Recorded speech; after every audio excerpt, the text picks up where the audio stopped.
entonces me dicen a veces, pero Misleca, ¿y qué si no se identifica de este género y esto y el otro? Entonces yo le digo, bueno, aquí el Señor nos ha hecho ya sea hombres o mujeres, entonces me gustaría saber cómo podría más así. No cabe la menor duda de que las preguntas, y es bueno que las hagan, las preguntas que hoy en día hacen los niños evidentemente no eran las típicas preguntas que hacían los niños hace 10, 15, 20 años atrás.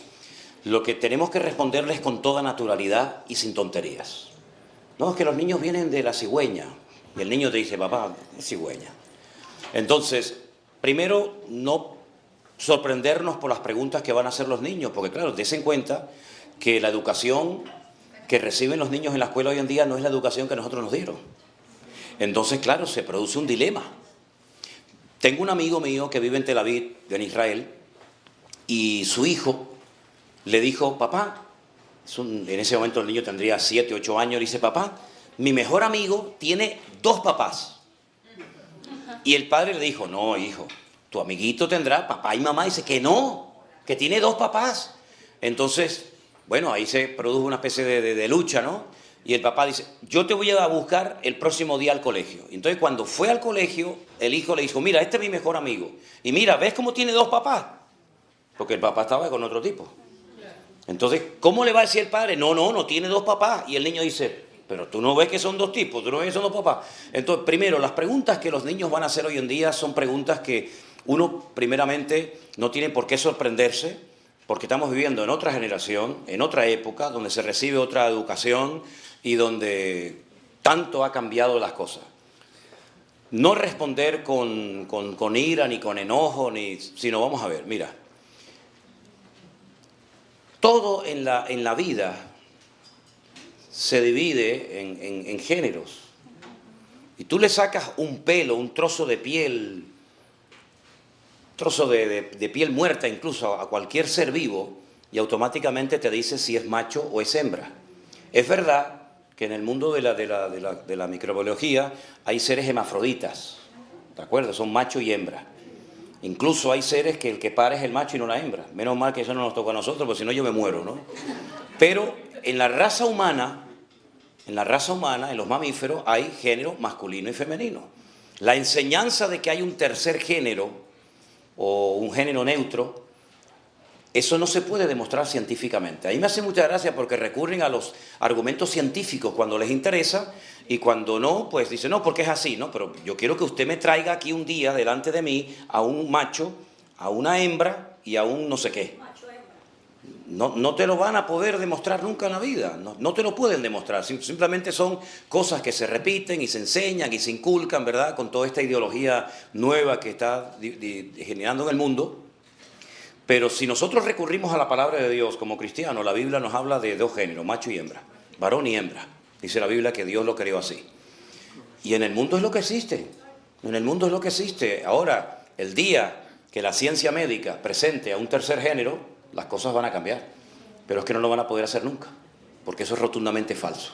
Entonces, una mentira no se convierte en verdad por más que la repitas. Entonces, si al niño le enseñan en la escuela, no, hay un tercer género, eso es mentira. Y yo le diría al niño, dígale al maestro que se lo demuestre científicamente. No porque un filósofo o no sé quién dijo esto o aquello, no, demuéstremelo científicamente. Y ahí se acabó la conversación, porque no te lo van a poder demostrar científicamente. Pero responderle con argumentos, ¿verdad? No decir, niño, no preguntes eso, porque entonces el niño se cierra y en vez de preguntarle a papá o a mamá, se lo va a preguntar al de la esquina y le va a decir algo completamente diferente a lo que tú le enseñas. Entonces, que el niño tenga la libertad de preguntar lo que quiera, porque a quien tienen que preguntar los hijos es a sus padres. Y hay de los padres que hayan perdido ese vínculo con el hijo, que ya el hijo ni siquiera se atreve a decirle a papá, mira que me está pasando esto, o mira papá que me dijeron esto otro. Eso sería una tragedia, que tus hijos pierdan la confianza y que tengan más que respeto, miedo. Eso jamás. Entonces ustedes como maestras, lo que tienen que decir a los niños, háganme la pregunta que quieran. No se avergüencen, ni es nada malo preguntar. Al contrario, yo veo que es malo no preguntar. Pero preguntar es bueno y sano, y que sigan preguntando lo que quieran. Pero lógicamente uno tiene que estar preparado adecuadamente para dar una respuesta coherente, ¿verdad? ¿Sí? Es como, por ejemplo, a veces me dice la gente, me decía hoy una hermana, no, lo de la teoría de la evolución. Bueno, la misma palabra lo dice, es una teoría, pero es que hay 7. Pasa que la más extendida, la más, digamos, familiarizada por la gente, es la de la evolución, que no es que el hombre viene del mono, esa no dice, la teoría de la evolución no dice eso, ¿no? No, el famoso Big Bang, es que el Big Bang es verdad, es que hubo un Big Bang, pero es que la Biblia empieza desde otro punto de vista a contar la historia de la creación, pero efectivamente hubo un Big Bang. Mira, yo una vez hice una cosa en una reunión de jóvenes, muy interesante, la mayoría de ellos eran, muchos de ellos universitarios. Les dije, mira, tráigame, ¿cómo lo llaman aquí? Un globo eso que se sopla. Ok, digo, tráigame un globo desinflado, con un rotulador, pónganle así como los dos ojitos, ¿no? Pongan así 2 ojitos, la nariz y la boca. Ok, mídame la distancia entre el ojo derecho y el ojo izquierdo. Nada, 1 centímetro. Ok, inflelo. Cuando el globo se infla, mide la distancia ahora entre el ojo derecho y el ojo izquierdo, ¿no? Uy, 20 centímetros. Uy, pero ¿cuál es la verdad? ¿Las dos son la verdad? Las dos son la verdad. Pasa que uno está inflado y otro está desinflado. Entonces, cuando usted mira el universo se está estirando a una velocidad constante. El universo no está quieto. El universo se mueve y se va estirando y estirando y estirando. Claro, la pregunta es, ¿hasta cuándo se va a estirar? ¿Volverá otra vez al inicio o llegará un momento que el universo ¡pum!, se quiebra y se crea otro universo y otras galaxias? Eso todavía no lo han respondido los científicos. Pero es verdad que el universo se está estirando como el chicle. Entonces, si la Biblia te cuenta la historia del globo desinflado de aquí para acá, lo que te cuenta es verdad. Pero la ciencia te cuenta la historia desde aquí hasta donde se ha estirado. Entonces, este dice la verdad y aquel también la dice. Lo que pasa es que la forma de contabilizar el tiempo y el espacio es diferente para un cristiano que para un científico. No están reñidos uno con otro, sino simplemente que uno mira el universo estirado y cuando Dios creó el mundo, lo creó compacto, aún no se había estirado. Pero la creación, todo lo que Dios ha creado se ha ido no evolucionando, se ha ido como estirando y entonces, claro, las formas de medición son diferentes, pero los dos tienen la razón. Y muchas veces ese tipo de argumentos la gente no lo sabe. No, es que la Biblia dice, sí, pero es que la Biblia dice otra cosa. Es que los dos tienen la razón y no tienen por qué pelearse el uno con el otro, sino simplemente es cuestión de con qué vara de medir vamos a medir la cuestión, con pulgadas o con centímetros, ¿verdad? ¿Ok? ¿Alguien tiene alguna preguntita? Sería bueno que viniera aquí y la hiciera al micrófono, porque como la estamos grabando, queremos que esto quede grabado. Hermana, venga para acá. ¿Cuál es su pregunta? Mi pregunta es sobre el bautismo. Ajá. Por ejemplo, yo no he podido bautizar ahora porque no tengo el tiempo necesario. Entonces, en un caso de emergencia, como en la otra iglesia se hacía que cualquiera podía bautizar en un caso de emergencia, en este caso, ¿cómo sería? ¿A qué iglesia se refiere? A católica.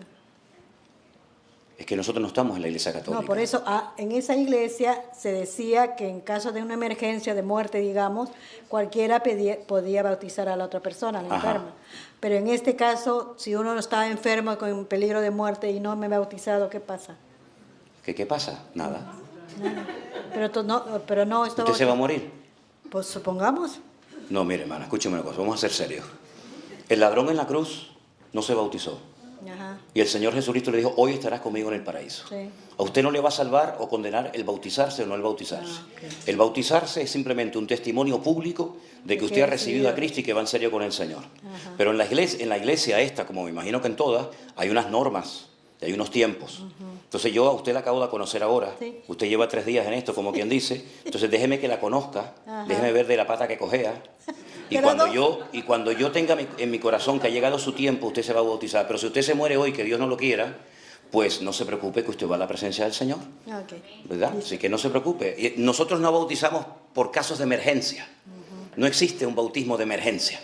¿Verdad? Entonces bautizamos cuando llega el momento, pero no se preocupe, hermano. Estamos preparados. Claro, ¿usted ya aceptó al Señor como su Señor Salvador personal? Pues ya está, mija, disfrute de la vida. Disfrute de la vida, no se haga problema con eso. Okay. No se haga problema. Listo, gracias. Por nada, mi hermana querida. Dios le bendiga, Beatriz. Primera en Apocalipsis, donde dice cuando un... La Biblia mía, Daniel, si está por ahí, si eres tan amable. Perdón, siga. Cuando vamos a trabajar todo el día por un denario y dice, pero no toques el olivo y el aceite. ¿Quién es el olivo y el aceite? El olivo y el aceite. Es decir, la botánica y la fauna bíblica es bueno conocerla. Porque uno de los grandes defectos que yo veo mucha gente cuando interpreta cosas de la Biblia es que las interpreta desde el país que vive o desde la cultura o la idiosincrasia en la cual se ha criado, ¿no? Entonces, por ejemplo, en toda la cuenca mediterránea, donde nosotros vivimos, los olivos están a la orden del día, están por todos lados, ¿verdad? Es el oro líquido, ¿verdad? Y el vino, aunque yo sé que a algunos latinos el tema del vino es como pecado mortal, es decir, en toda la cuenca mediterránea, incluida Israel, se consume mucho vino. España es uno de los países productores más grandes del mundo de aceite de vino, ¿vale? Gracias. De hecho, les digo que hasta los italianos nos compran aceite, la están embotellando y después dice que es aceite de Italia, pero es mentira, es aceite de España, ¿no? Pero bueno, dicho sea de paso, no sabemos por qué en ese pasaje bíblico dice que habrá tiempo de hambruna, una hiperinflación brutal, etcétera, etcétera, pero como que parece que el aceite y el vino como que lo respeta el Señor. Sinceramente, no sabemos el motivo, pero es literal que el aceite y el vino no serán, digamos, tocados en ese aspecto. Claro, lo que está bien claro es que con el aceite y el vino se puede prescindir, en el sentido de que si usted no bebe vino y consume aceite de oliva, pues no pasa nada. Pero no sé por qué el Señor dice en su palabra que durante ese periodo terrible de tribulación, esos dos productos quedarán como no tocados, ¿no? Ahora alguien puede interpretar ese texto como algo simbólico. Dice, no, es que el olivo es Israel, ¿sí? Y la vid también representa a Israel, pero ¿es que acaso Israel no va a ser sacudido en la gran tribulación? Si precisamente el tiempo de angustia se llama el tiempo de angustia de Israel o de Jacob, ¿verdad? Porque el tiempo de la gran tribulación fundamentalmente ¿para qué es? Para que haya más guerras y más terremotos, pues si ya de eso tenemos todo lo que queramos todos los días. El tiempo de angustia de Jacob o la gran tribulación es precisamente para que Israel caiga de rodillas y reconozca ya de una vez por todas que Cristo es el Señor, ¿verdad?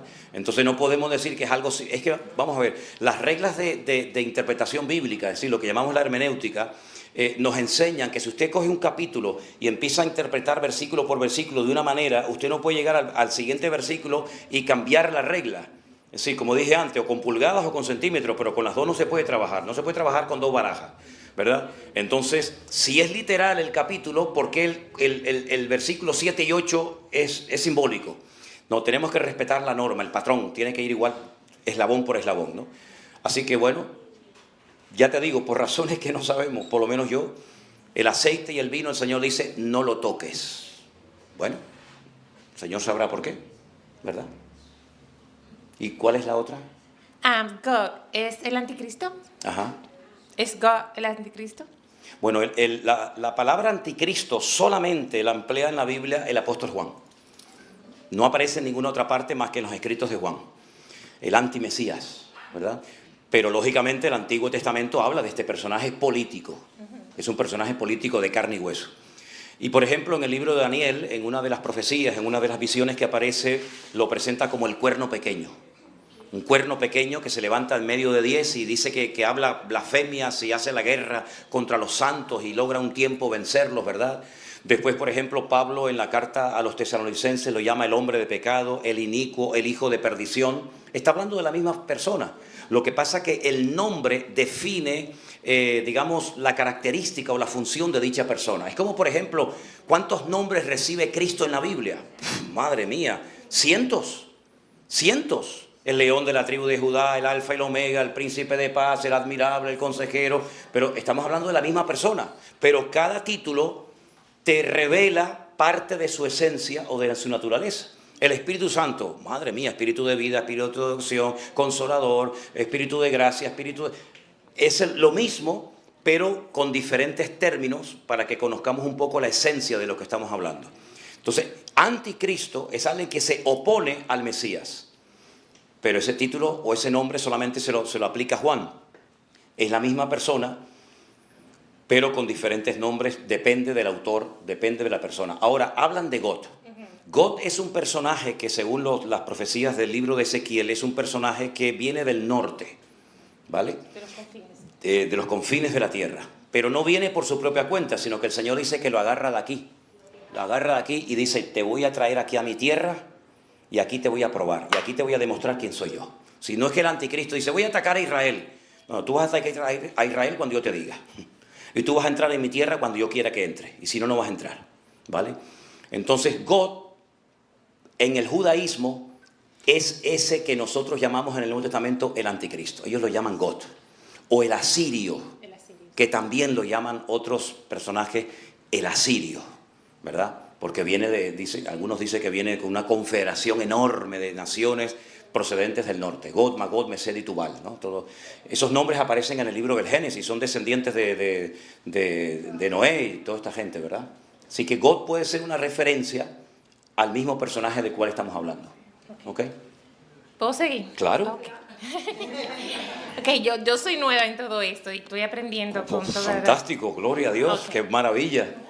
Qué maravilla. Entonces, una de las señales de los últimos tiempos será cuando la palabra del Señor llegue a los confines del mundo, ¿right? Sí, es una de las señales, sí. ¿Cómo podemos darnos cuenta de que ya todo el mundo sabe y conoce a Dios? Bueno, el mismo versículo te da la respuesta. Y cuando este evangelio sea predicado en todas las naciones de la tierra, entonces vendrá el fin. Por lo tanto, se ve que faltan todavía lugares por alcanzar para Cristo porque aún no ha llegado el fin. Ok, entonces ya esto no es una pregunta, es un advice, un consejo. ¿Un qué? Un consejo. ¿Un consejo? Para mí. Ah, ¿para usted? Sí. Ah, ¿te lo das tú mismo? No, me lo va a dar usted. Ah, yo te lo doy. Ah, no, pensaba que se lo iba a dar ella misma, ¿no? Vale, dime, perdón. Ok.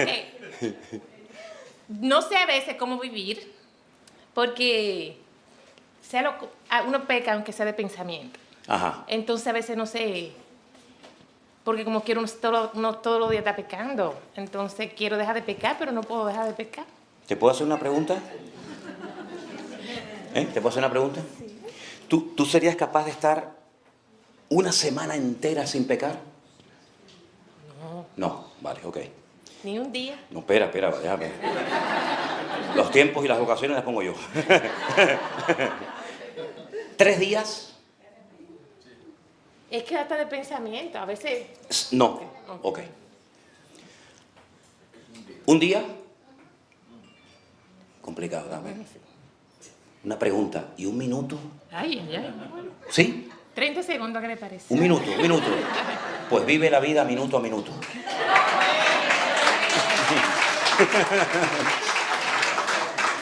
Es decir, la Biblia dice en Romanos 8:1, ninguna condenación hay para los que están en Cristo Jesús, Señor nuestro. Usted puede tener malos pensamientos y yo también los tengo. Usted puede tener tentaciones, yo también las tengo.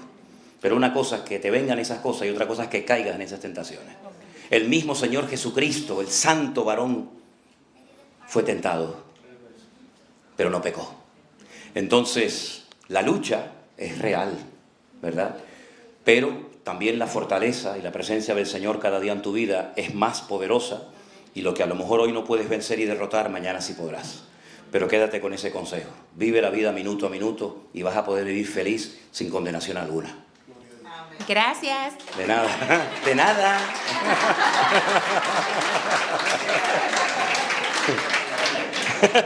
Dígame.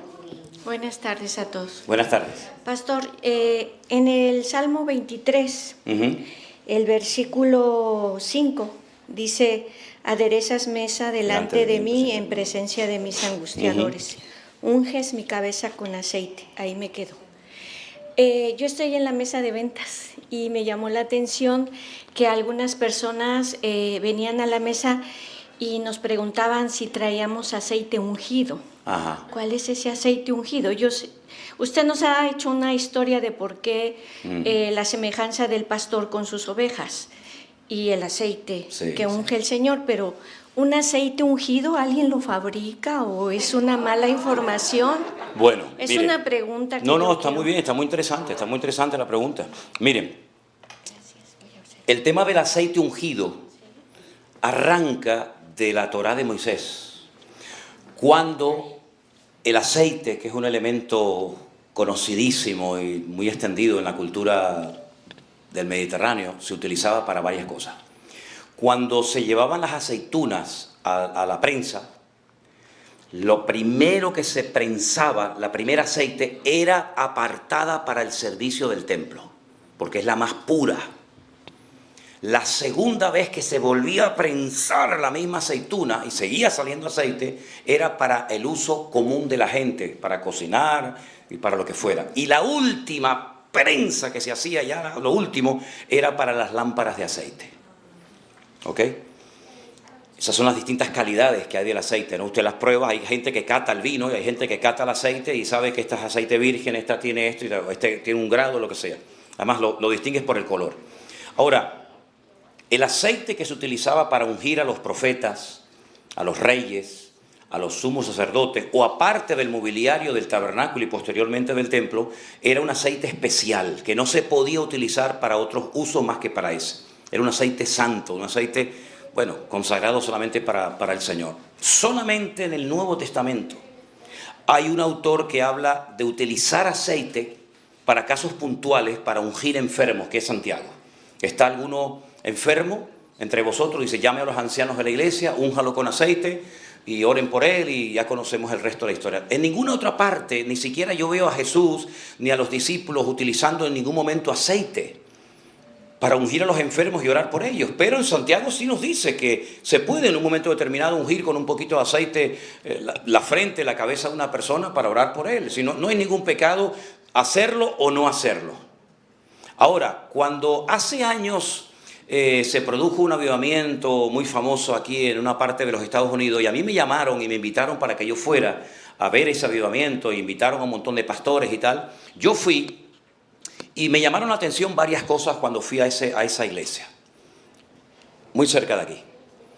Resulta que a mí me habían dicho que la gente hacía colas, largas colas de horas, para poder entrar a la iglesia.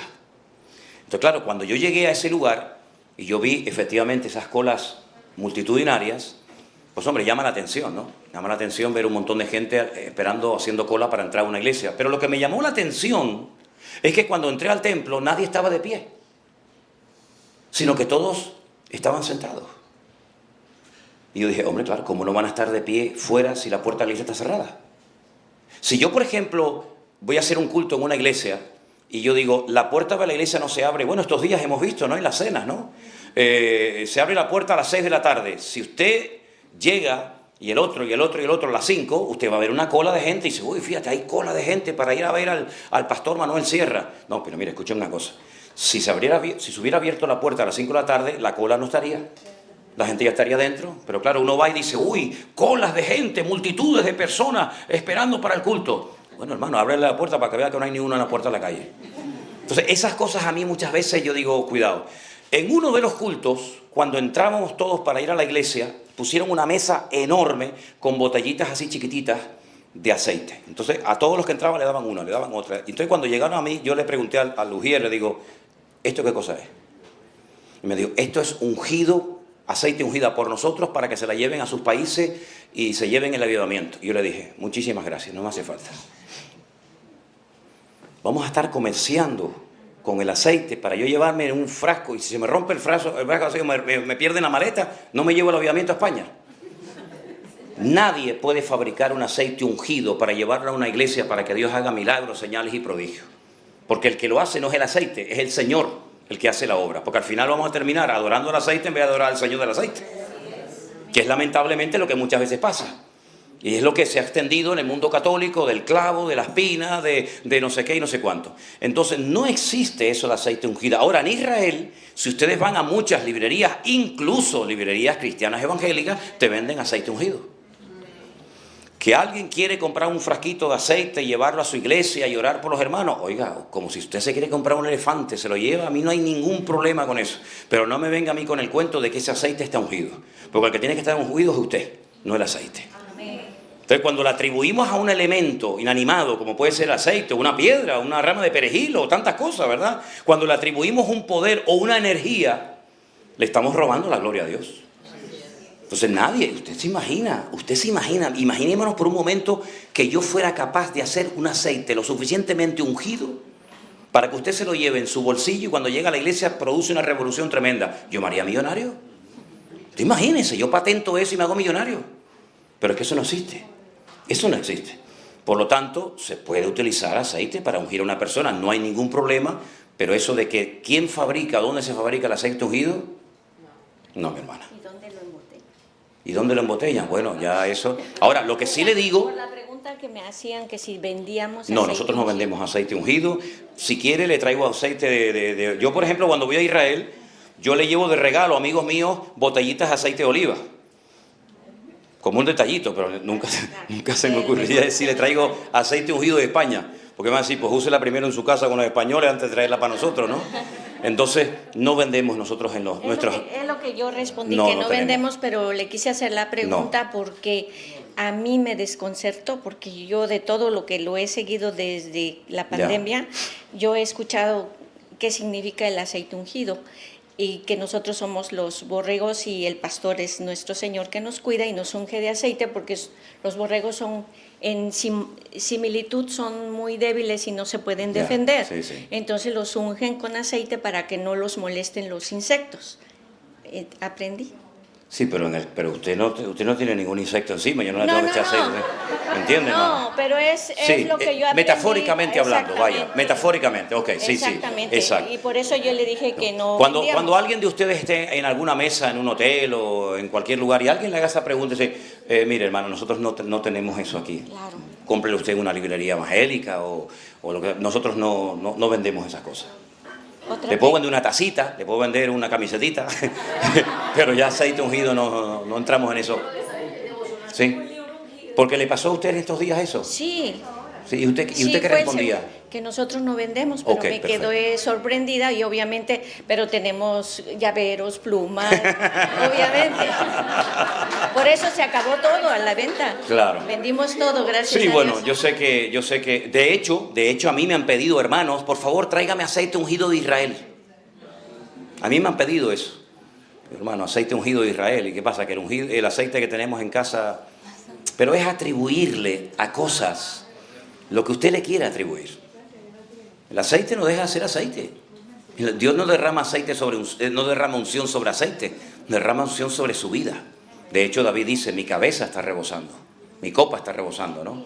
Eso. Esa es otra pregunta que le quiero hacer. Era su comunión con el Señor, su relación con Dios era tan bonita que rebosaba de gozo y de alegría, pero no porque el Señor le mandara un litro de aceite encima.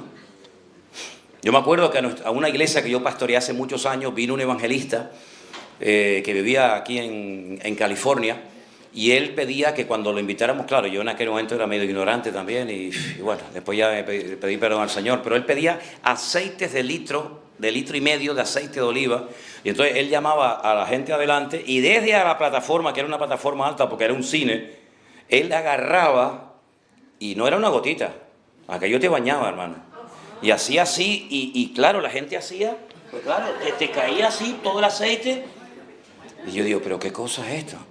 Ahí sí que yo puedo decir qué desperdicio. Ahí sí que era un desperdicio.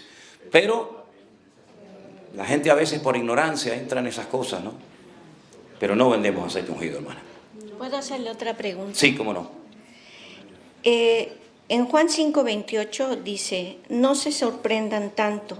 Ciertamente ya se acerca el tiempo en que todos los que están en las tumbas oirán la voz del Hijo de Dios. Mi pregunta es, con esto de la pandemia hubo mucha gente que por causas de fuerza mayor, aunque la gente o los familiares no estuvieran de acuerdo, los cremaron. Entonces mi pregunta es, ¿qué pasa con yo sé que Dios es todopoderoso, pero quiero que por favor me explique. Dice, y se levantarán de las tumbas. En 5:29 dice, y los que hicieron lo bueno saldrán a resurrección de vida, mas los que hicieron lo malo a resurrección de condenación. Mi pregunta es, ¿cómo se levantarán los que fueron enterrados en cuerpo y los cremados?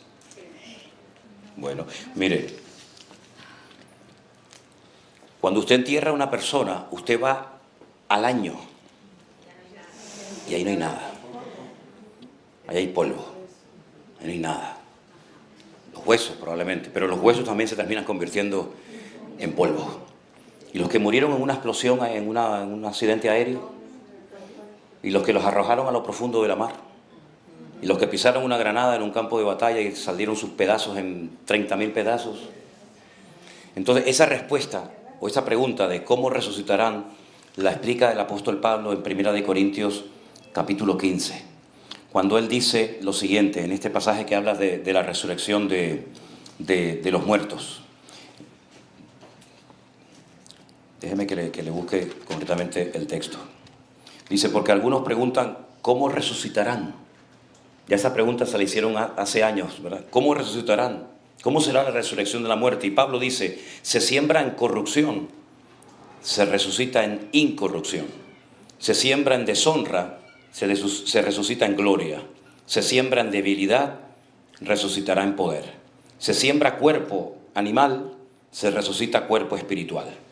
Es decir, la resurrección, independientemente de cómo hayamos sido enterrados o muertos o quemados o lo que sea, se va a producir sí o sí, independientemente del estado de sus huesos, de sus cenizas o de su cuerpo, ¿verdad? Porque ya me dirá usted, cuando vamos a Israel y vamos a visitar la tumba de Samuel, o la tumba del rey David, o la tumba de cualquier otro personaje bíblico, pues si creemos que está ahí todavía en cuerpo, pues imagínese usted, con los siglos y los milenios que han pasado. El cuerpo se descompone, el cuerpo es la cáscara, ¿verdad? Es como, lo importante es el contenido, no el continente. Lo importante es lo que hay dentro, que es el agua. Lo de afuera es plástico. Entonces nosotros tenemos una envoltura que la llamamos cuerpo, que está limitado por espacio y por tiempo. Y este cuerpo se deteriora, se gasta, se muere, pero lo que tenemos dentro es eterno. Dice la Biblia que Él depositó eternidad en nuestros corazones, lo dice en el libro del Eclesiastés. Por lo tanto, ese cuerpo con el que nos enterraron no será el mismo con el que resucitemos, porque la Biblia nos enseña que vamos a resucitar con cuerpos transformados, con cuerpos glorificados, y la palabra que emplea Pablo en el griego es la palabra metamorfosis. Y el proceso de la metamorfosis, todos saben lo que es cuando un gusano se transforma y sale una mariposa que deja a todos con la boca abierta de la hermosura que es, ¿no? ¿Verdad? Imagínense que fuera al revés, que la mariposa se convierte en gusano. No, es al revés, el gusano se convierte en mariposa. Entonces nuestros cuerpos, por mucho que los honremos y por muy contentos que estemos con ellos, no se van a parecer lo más mínimo a nuestros cuerpos nuevos, que no van a tener ningún tipo de limitación, que podrán soportar una eternidad, que jamás se enfermarán, que jamás se deteriorarán, se echarán a perder, ¿verdad? Y que no son limitados ni por el espacio ni por el tiempo. Fíjese el mismo Señor Jesucristo, dice, estaban todas las puertas y ventanas cerradas y de repente Él apareció en medio de ellos, como diciendo, es que no había forma de entrar, pero el Señor entró porque no lo limitó. Como yo muchas veces digo, la piedra del sepulcro de Cristo no se rodó para que Él pudiera salir, no, se rodó para que tú pudieras entrar, que es diferente. Entonces, la resurrección se va a producir, aunque te hayan quemado, aunque te hayan arrojado a lo profundo de la mar. El Señor te va a encontrar, porque ya tu espíritu y tu alma están con Él. Solamente lo que hace falta es volver a darle otro cuerpo nuevo, que es un cuerpo transformado con el que vamos a pasar la eternidad en la presencia del Señor. ¿Se da cuenta? Amén. Muchas gracias. Por nada, hermano. Una bendición. Hacemos la última pregunta, ¿les parece? ¿Alguien más tiene una pregunta? A mi papá, por ejemplo, mi papá pidió... Bueno, yo cuando llegué allí a enterrar a mi padre ya estaba todo preparado y ya me dijeron, mira, esto es lo que hay, y ya ahí casi no podía ni abrir la boca. Si no, que papá dijo que había que quemarlo. Bueno, ¿qué quieren que le diga? Pues como nadie se atrevía a entrar adentro, pues el que entró fui yo. Y entré y bueno, yo vi el proceso de cómo los queman y a veces cuando la gente se lleva las cenizas, yo digo, ¿las cenizas de quién te llevaste? ¿De quién te llevaste la ceniza? Porque yo cuando entré allí, y era como una cinta de esas transportadoras, como las del aeropuerto que llevan las maletas, ¿no? Una cinta así que ponen la caja, entonces viene aquí hay un horno con una temperatura tremenda que te quema la cara, un calor ahí abrasador, la familia está afuera, y venía el cuerpo de mi padre en la caja, y hay un momento que la cinta la paran, y entonces yo pues le dije a mi padre, hasta pronto, ¿no? Y entonces... cuando yo miré, hay como una parte así, como una cosa que sale, la ceniza, pero yo cuando miré así, eso estaba lleno de cenizas. Ahí había montañas de cenizas. Porque no es que sacan el cuerpo y lo queman, es que lo queman con todo, que yo pensaba que bueno, ahora lo sacarán y lo meten y la caja se la venden a otro, yo qué sé. No, no, no, no, no. Lo meten entero, caja y todo. Coronas de flores y todo, todo. Todo lo que usted haya puesto dentro. Entonces él entró, abrieron esa cosa así. Él entró, cierran y ahí lo queman todo. Pero es que antes de yo entrar, ya estaban saliendo. Claro, cuando a él lo metieron salieron más cenizas. Pero salieron cenizas de madera, de flores, de todo. Entonces hay unas cosas así, unas urnas así, que ellos van, la llenan de ceniza, ahí se lleva el viejo. Toma, ahí se lleva el papito. Sí, pero es que mi padre lo acabo de meter ahora y usted me está dando... Entonces se das cuenta cómo muchas veces la gente se lleva las cenizas que no son ni de tu padre. Y además te voy a decir una cosa, ¿yo para qué quiero las cenizas de mi padre? Bueno, mi padre como fue torero, quería que escogiéramos las cenizas, las tiráramos en plazas de toros, bueno, un rollo que yo le dije, no, conmigo no jueguen con ese rollo, porque yo no voy a ir por las plazas de España tirando cenizas, que parezco el Papa tirando el botafumeiro, eso, Dios mío. A mí se me dejan de rollo, capaz que tiro el brazo por aquí, la pierna por allá, y después voy a buscar rompecabezas. Digo, nada, a mí no me... Entonces, Dios nos va a dar un cuerpo nuevo, y a mí me da igual, hermano. Ahora, lo que sí les digo, muchas veces me preguntan, en la Biblia, yo hablo de la Biblia, no hablo de este contexto moderno, occidental, en la Biblia lo peor que se le podía hacer a una persona era prenderle fuego. Eso era impensable, eso era una cosa terrible. Eso pasó solamente con los huesos de Saúl y bueno, por unas circunstancias X, pero en la Biblia se le daba sepultura y se honraba y se visita las sepulturas y todo eso, ya cada uno a su conciencia. Pero no nos tenemos que preocupar de decir, ay, que me quemaron y entonces ahora... Pero tú te crees que el Señor no va a saber dónde tú estás, mi hijo. Entonces eso es lo de menos, ¿sí? Dígame, hermana, venga, terminamos con usted, ¿le parece? Venga. Venga, muy bien. Mire, es un poquito largo, pero está en Juan 6, pero el verso que me inquieta es, al oír muchos de sus discípulos dijeron, dura es esta palabra, sí. ¿Quién la puede oír? Pero más arriba estaba el Señor Jesús enseñando en Capernaum a todos sobre acerca de la vida eterna, el pan de vida, yo soy he descendido del cielo, y luego también más abajo dijo, el que come mi carne y bebe mi sangre tiene vida eterna. Estoy parafraseando nada más porque es largo. Sí. Y luego más abajo dice, este es el pan que descendió del cielo, no como vuestros padres comieron el maná.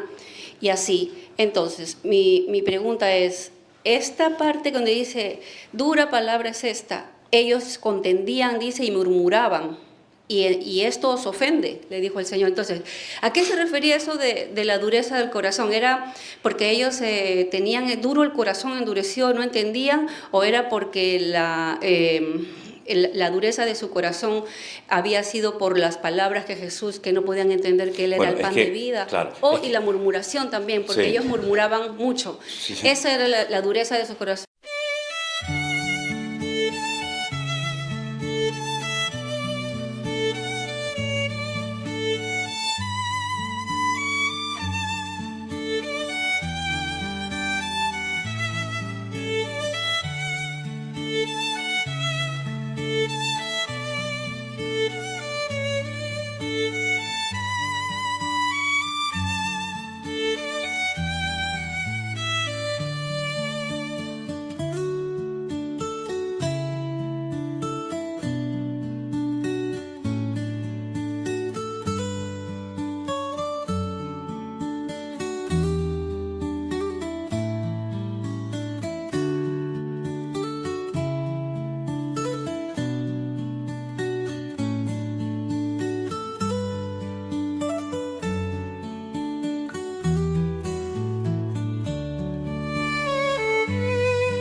Bueno, te cuento. La murmuración es una cosa y la dureza del corazón es otra. Son dos cosas diferentes, ¿no? A veces por la dureza del corazón murmuramos, ¿no? Pero lo que quiero decir con esto es que nosotros tenemos la ventaja de que yo puedo leer las palabras de Cristo cuantas veces quiera, hoy, mañana, pasado mañana y hasta que el Señor lo permita. Pero tú ponte en el lugar de los discípulos. Ellos la primera vez en su vida que están escuchando esto. Nadie jamás había dicho: yo soy el pan de vida, el que no come de mi carne y bebe de mi sangre no tiene vida eterna. Eso no lo había dicho nadie. De repente tú eres un discípulo, tú eres un pobre pescador de Galilea y escuchas al Señor diciendo estas palabras. Claro, no tenían diccionarios bíblicos, no tenían Barclay, ni Matthew Henry, ni tenían Google, ni tenían nada de eso, sino eran palabras que las escuchaban ellos por primera vez en la historia, ¿verdad? Y por eso dice la Biblia muchas veces que Jesús les decía: lo que yo les estoy diciendo ahora no lo van a entender, lo entenderéis más adelante, lo entenderéis después.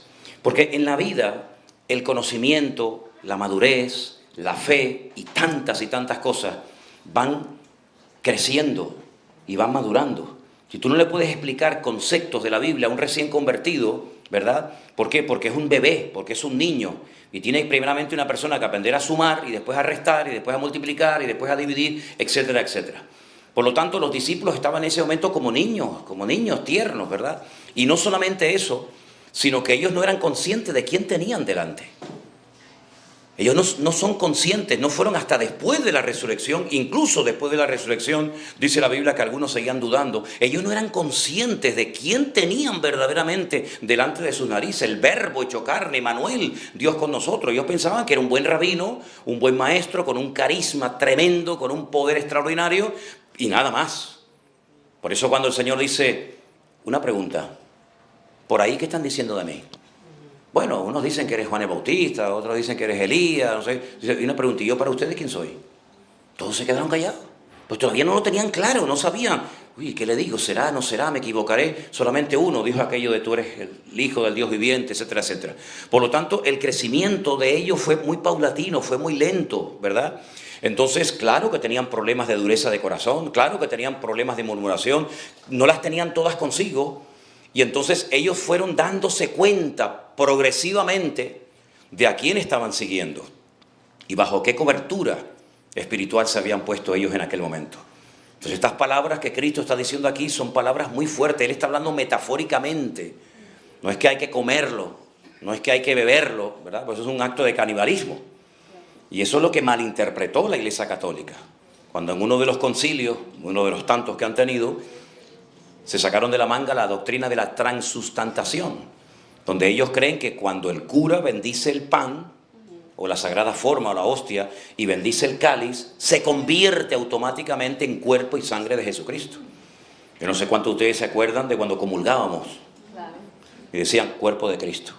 No se podía aquello ni tocar, y qué rabia me daba cuando se pegaba arriba, en el cielo de la boca, y tú tenías la tentación de meterte el dedo, y ni se te ocurra, muchacho, meterte el dedo, eso estás loco. Y estabas ahí luchando con ¿verdad? Tremendo. Entonces, claro, los discípulos están escuchando una enseñanza que jamás en la vida ningún profeta, ningún rabino, nadie había dado, y discutían entre ellos, peleaban entre ellos, no las tenían todas consigo. Fue muy poco a poco que ellos fueron entendiendo qué significa ser un seguidor de Jesús, ¿verdad? Date cuenta que hasta peleaban quién va a ser el más grande, porque ellos tenían un concepto completamente diferente al que tenemos nosotros hoy en día de Jesús. Para nosotros Jesús es nuestra autoridad, nuestro rey, etcétera, etcétera. Pero para ellos era una persona que les abría la posibilidad de decir, este nos va a liberar de todos estos desgraciados romanos, vamos a volver a poner a nuestro rey, vamos a volver a recuperar la libertad política de nuestra nación, y estos se van a marchar todos y vamos otra vez a volver a la gloria perdida. Y por eso el mismo día de la ascensión le dice, mira, una cosa, Señor, vamos a ver, ¿tú vas a restaurarnos el reino, sí o no? Es que eso es lo que le preocupaba al judío, si vamos a tener nuestro rey, vamos a tener nuestra monarquía, y le dijo, a ustedes no les toca saber estas cuestiones. Fíjate las guerras interiores, las peleas internas que tenían ellos consigo mismos, porque ellos tenían un concepto del Mesías político, liberador, y por ahí no iban los tiros. Jesús les dijo, no peleen por esto, porque mi reino no es de este mundo. Nosotros vivimos en el mundo, pero no somos de este mundo. Por lo tanto, no estén peleando quién va a ser el mayor, quién va a ser el menor, porque por ahí no van los tiros. Y de hecho, uno de los grandes problemas, lamentablemente, que tiene la nación de Israel es que añoran, y esa añoranza te puede llevar a la muerte y a la depresión, porque añoran recuperar una gloria perdida que nunca van a volver a recuperar, por lo menos de esa manera, teniendo su rey terrenal, teniendo su templo abierto con sus sacrificios. Entonces, hay que ponerse en el lugar de los discípulos. Hay que ponerse en el lugar de ellos. Yo me pregunto, y si yo hubiera sido en ese momento discípulo de Cristo, ¿yo hubiera creído todo inmediatamente cuando el Señor lo daba? Yo creo que no. Yo creo que muchas veces, pero date cuenta que hay parábolas que tú y yo entendemos perfectamente. La parábola del sembrador. ¿Quién no la entiende? Las 4 formas de reaccionar el corazón humano ante la predicación de la palabra de Dios. Sí, claro, pero los discípulos dicen, ¿nos podés explicar la parábola porque no la entendimos? Había cosas que un niño de una escuela dominical entiende hoy en día y te las puede compartir, y ellos no las entendían, porque ellos estaban haciendo la historia. Nosotros miramos hacia atrás y vemos la historia y vemos el recorrido y el cumplimiento del ministerio de Jesús, pero ellos estaban haciendo sobre la marcha. Es como cuando le dice el Señor a Marta y a María, que estaban dolidas con el Señor. Señor, te mandamos a llamar hace 4 días. Es decir, nosotros hicimos nuestra parte. No es que dijimos, bueno, no. Señor, estaba enfermo, el que tú amas, como diciéndole, al que tú amas, no es cualquiera, el que tú amas. Te mandamos a llamar hace 4 días. Y no viniste. ¿Ahora para qué vienes? Si tú hubieras estado aquí, fíjate lo que le están diciendo, Si tú hubieras estado aquí, mi hermano no estaría muerto. Así que la culpa la tienes tú, porque yo te llamé y tú me fallaste y no viniste. Fíjate lo que le están diciendo al Señor, El Señor le dice, el que cree en mí, aunque esté muerto, vivirá. Y le dicen, no, si yo sé que mi hermano va a resucitar, pero en el día postrero. Dice, no, es que yo soy la resurrección y la vida, vamos al cementerio. Y entonces le trataban de convencer de que no, deja las cosas como están, porque es que huele, es que la piedra, es que no sé qué, porque ellos tenían un concepto muy religioso, ¿verdad? De hecho, les digo algo, y es triste decirles esto, pero muchísimos judíos están esperando al Mesías, pero ojo, ¿a qué Mesías están esperando? Están esperando a un superhombre, a un superrey David, que cuando venga va a obtener la paz con los palestinos, con el mundo árabe, con todos los vecinos que los odian, ¿verdad? Ellos van a tener paz. ¿Para qué? Para que ahora por fin podamos estudiar la Torá tranquilamente, sin que nadie nos moleste, ni venga un loco que una metralleta nos mate aquí a 7, 8, y para que nuestros niños puedan salir a la calle sin peligro. Ese es el Mesías que nos va a venir. Y ese Mesías tendrá que ir todos los días o de vez en cuando al templo a presentar sus correspondientes sacrificios como cualquier otro pecador. Y yo digo, no, pero, perdona, ese no es el Mesías que yo estoy esperando, perdona. Yo no estoy esperando a un Mesías que viene para que usted esté tranquilo, para que esté estudiando la Biblia y nadie le moleste, y que después tendrá que ir al templo a pedir perdón por sus pecados. Yo estoy esperando al Rey de Reyes y Señor de los Señores. Entonces, claro, uno tiene que pensar como ellos pensaban en aquel momento. Por eso las batallas internas que tenían eran brutales, eran tremendas. Pero bueno, gracias al Señor que después aprendieron y gracias a ellos, ¿no? Dice Pablo que sobre los apóstoles y profetas edifiquemos nuestra fe. Pero una cosa es leer la Biblia y mirar para atrás y decir, claro, ahora lo entiendo, sí, pero en aquel momento... Cuando yo voy al monte de las bienaventuranzas y leo las bienaventuranzas y le digo, este mensaje que ustedes se pueden aprender de memoria, los primeros que los escucharon fueron aquellas multitudes. Y tú imagínate, la primera vez que se dice el Padre Nuestro. ¿Quién no se sabe el Padre Nuestro? Cualquiera. Pero es la primera vez en su vida que oían, bienaventurados los pobres en espíritu, porque ellos verán a Dios. Claro, yo lo entiendo y te lo explico, pero ellos decían, ¿y eso qué cosa es? Un pobre en espíritu, y los misericordiosos, los pacificadores, y Padre Nuestro, y ojo por ojo, pero esa hora no es así, esto es asado. Ellos no tenían tiempo, porque date cuenta que con Cristo aprendías desde que te levantabas hasta que te acostabas. Y estabas todavía pensando, Padre Nuestro que está en los cielos, y de repente viene, no, porque había una higuera y había un hijo que se perdió. Yo aún no entiendo todavía lo de esto y me está explicando todavía otra cosa. Los pobrecitos no daban más, ¿sabes? Pero gracias al Señor, porque al final entendieron y nos llegó la palabra. Amén, hermanos.